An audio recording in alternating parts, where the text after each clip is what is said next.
2018 সালের 8ই ফেব্রুয়ারি Zia orphanage trust মামলায় অসুস্থ শরীর আর নিঃসঙ্গতার ভারে সাজা হওয়া খালেদা জিয়া কারাগারে যান। একজন মানুষ আদালতের অনুমতি নিয়ে স্বেচ্ছায় কারাগারে ঢুকে পড়েন। তিনি কোনো অপরাধী নন, তবুও প্রিয় নেত্রীর সেবা করার জন্য বেছে নেন স্বেচ্ছায় কারাবাস।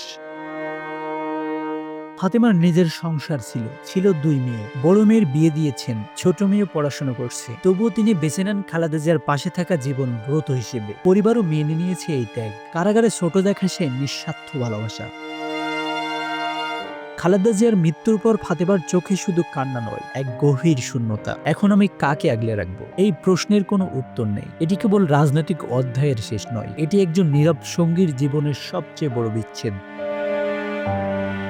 বাংলাদেশের ইতিহাসে খালেদা জিয়ার নাম লেখা থাকবে স্বর্ণাক্ষরে, কিন্তু সেই ইতিহাসের এক পদটিকায় লেখা থাকতে পারে ফাতেমা বেগমের নাম, যিনি প্রমাণ করেছেন পদবি বা রক্তের সম্পর্ক ছাড়া ভালোবাসা আর বিশ্বস্ততায় মানুষকে এক অনন্য উচ্চতায় নিয়ে যেতে পারে।